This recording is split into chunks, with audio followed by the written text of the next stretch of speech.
యుద్ధం చేసింది. ఆ ఓటు హక్కు గురించి మనకు తెలియదు.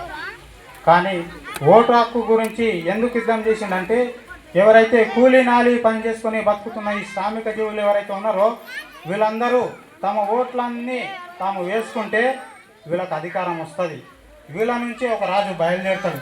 ఆ రాజు శ్రామిక జీవుల నుంచి వచ్చిన రాజు కాబట్టి ఎవరికైతే శ్రామిక జీవులు వాళ్ళ కష్టాలు, వాళ్ళ కన్నీళ్ళు, వాళ్ళ బాధలు, వాళ్ళ దుఃఖాలు అవన్నీ తెలుస్తాయి ఆ రాజుకు. కాబట్టి ఆ రాజును రాజ్యం మీదకు కూర్చోబెట్టడానికి వీళ్ళందరూ ఓట్లు వేసుకొని రాజుని గెలిపిస్తారని మనకు ఓటు హక్కు ఇద్దామని ఉద్యమం ప్రయత్నం చేసింది. ఆ ఉద్యమానికి డాక్టర్ అంబేద్కర్ ఈ మూమెంట్ కొనసాగిస్తుంటే చాలామంది ఏం చేస్తారంటే డాక్టర్ అంబేద్కర్ దగ్గరికి వచ్చి మన దేశంలో ఉన్నటువంటి ఈ వ్యవస్థల ఉన్నటువంటి కొంతమంది డాక్టర్ అంబేద్కర్ వాళ్ళు పూర్వజన్మలో ఏ పాపం చేసిండ్రో ఆ కులాలలో వాళ్ళు పుట్టిండ్రు కాబట్టి ఆ కులాలలో పుట్టియడం దేవుడే చేసినది. ఆ ధర్మాన్ని నువ్వు దాటవద్దు.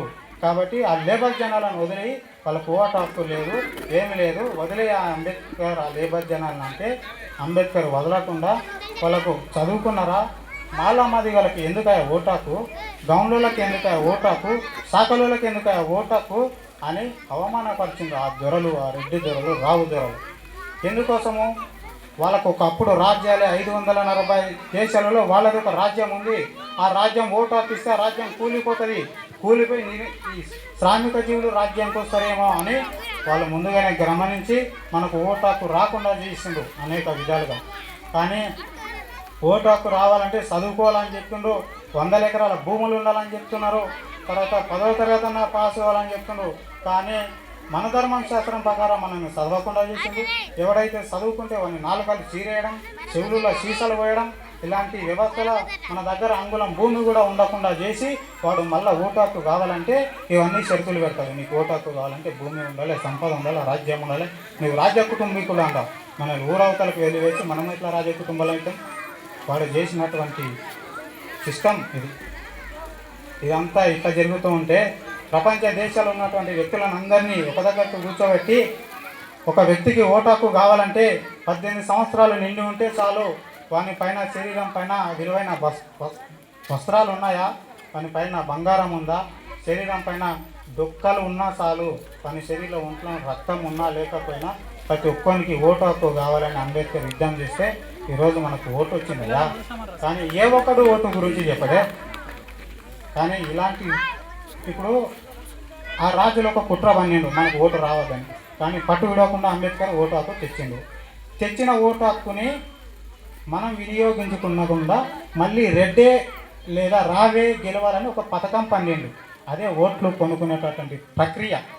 ఆ ప్రక్రియలో మనకు ఓటు గురించి చెప్పకుండా, రాజ్యాంగం సోయి లేకుండా మనల్ని అమ్ముడు వ్యక్తులుగా తయారు చేసి మనకు మందుకు, మాంసానికి, చికెన్కి, పొగాకుకు, బగారా బిర్యానీకి అమ్ముడు పోయేటట్లా చేశారు. కానీ అంబేద్కర్ ఏం చెప్తుండు, దాదాపు 40-50 సంవత్సరాలు ఏ వ్యక్తి దగ్గర అయితే యుద్ధం చేసిండో, ఏ వ్యవస్థ దగ్గర అయితే యుద్ధం చేసిండో ఆ వ్యవస్థ దగ్గర ఓటు హక్కు తీసుకొచ్చి మనకిస్తే, మనకిచ్చినటువంటి ఓటు హక్కు తీసుకుపోయి రెడ్డి ద్వారా నాకెందుక ఈ ఓటు హక్కు, నువ్వే పెట్టుకో, నా తలకాయ కూసే అని వానికే ఓటేసింది. మనం ఎందుకోసమా అంబేద్కర్ ఓటు హక్కు రాసింది, ఎందుకోసమా రాజ్యాంగం రాసింది? 90% ఉన్నాం బీసీ, ఎస్టీలు, ఎస్టీలో. మన ఓట్లన్నీ ఈ రాజ్యానికి ఓట్లు వేసేది మనం, ట్యాక్సులు కట్టేది మనం, సంపదను క్రియేట్ చేసేది మనం. 90% ఉన్నటువంటి మనం వాని మీటింగ్కి పోతే వాని మీటింగ్ సక్సెస్ అవుతుంది. కానీ 90% మనం చదువుకున్న విద్యావంతులు ఉన్నారు. కానీ ఎటుపోతుంది మన లోకం? 90% మంది బతకాల్సినటువంటి భూమి 10 మంది దగ్గరనే ఉంది. 90% అనుభవించాల్సిన సంపద, భూమి, రాజ్యం, అధికారం 10 మంది దగ్గర ఉంటే మనం ఇంకెన్ని రోజులు కూలీనాలి పని చేసుకొని చచ్చిపోయేది? వాడేమో పని కొడుకును రాజును చేయడానికి వాని దగ్గర ఉన్నటువంటి 100 కోట్లు ఈ లేబర్ జనాల పైన ఖర్చు పెడుతుంది. కానీ మన కడుపులో పుట్టిన పిల్లలని మనం రాజులు చేయాలని అనుకోవట్లేదు. మన కడుపులో పుట్టిన పిల్లలను రాజులు చేయడానికి మనకు ఓటు హక్కు ఇస్తే వానికి తెలుసు ఓటు హక్కు ఎంత విలువైనదో. కాబట్టి కొన్ని కోట్లు ఖర్చు పెట్టి మనల్ని కొంటున్నాడు. కానీ మనకు తెలియట్లేదు, మనకు అర్థం అవ్వట్లేదు. మన కోసం మన పిల్లల్ని మహారాజులను చేయాల్సినటువంటి ఓటు హక్కుతోటి మన పిల్లల్ని గొంతు కోసి వాని కొడుకుని మహారాజులు చేస్తారు. ఇందుకోసమా అంబేద్కర్ ఓటాకు ఇచ్చింది? భారత రాజ్యాంగం అంటే ఏమిది? గణతంత్ర దినోత్సవం, ఘనము లెక్కబెట్టే సమాజము. భారతదేశంలో ఎంత జనాభా ఉందో అంత జనాభాకు సమానంగా వాటా పంచాలని చెప్తుంది గణతంత్ర దినోత్సవం. మాలవాళ్ళు ఎంతమంది, మాదిగ వాళ్ళు ఎంతమంది, గౌన్లోళ్ళు ఎంతమంది, ముదిరాజులు ఎంతమంది, యాదవులు ఎంతమంది, మంగళోళ్ళు ఎంతమంది, సాకలోళ్ళు ఎంతమంది? 40 లక్షల మంది ఉన్నారు గౌన్లోళ్ళకు 40 లక్షల మంది. వాటాకు సంబంధించిన రాజ్యంలో, భూమిలో, సంపదలో వాటా కావాలి. గౌన్లోళ్ళు ఉన్నారు 40 లక్షల మంది, ముదిరాజులు ఉన్నారు 40 లక్షల మంది, యాదవులు ఉన్నారు 40 లక్షల మంది. వాళ్ళకి రాజ్యంలో వాటా ఏది? ఎమ్మెల్యేల స్థానాలు ఏది? ఎంపీ స్థానాలు ఏది? ఈరోజు బీసీలకు 42 నుంచి 60% వరకు రిజర్వేషన్లు రావాలి. ఎట్లా వస్తాయి బాయ్? రిజర్వేషన్లు భారత రాజ్యాంగం పొందుపరచరు. కానీ ఆ యొక్క వాక్యం తరఫున యుద్ధం చేసి ఒక యుద్ధవీరుడు కావాలి కదా. ఎవరు యుద్ధం చేస్తారు?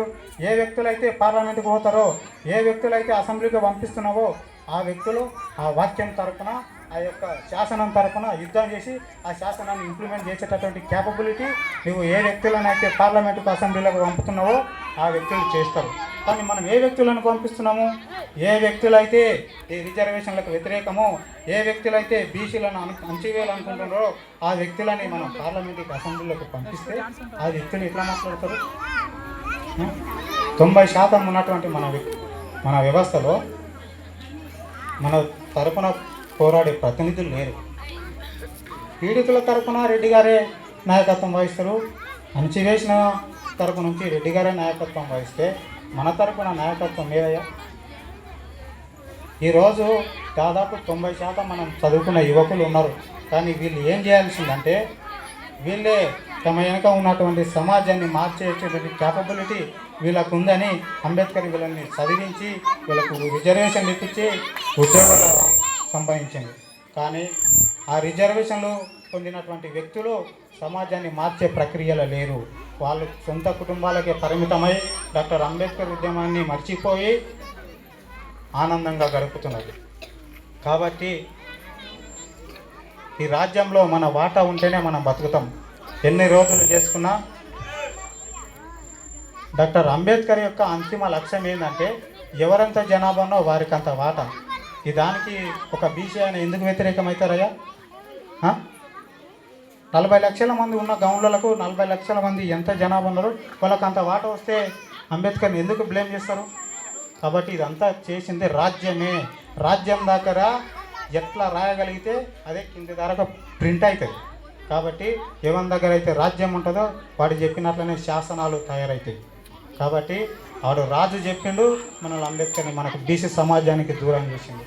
50% 60% ఉన్నటువంటి బీసీ వ్యక్తులు అంబేద్కర్ని ఓన్ చేసుకుంటే ఈ రాజ్యంలో మా వాటా ఎంత అని అడిగితే రెడ్డి రాజ్యం పోతుందే, వెలమ రాజ్యం పోతుందే అని భయపడి అంబేద్కర్ని వ్యతిరేకంగా బీసీలకు ప్రచారం చేసింది. కాబట్టి ఇదంతా గమనించాలి.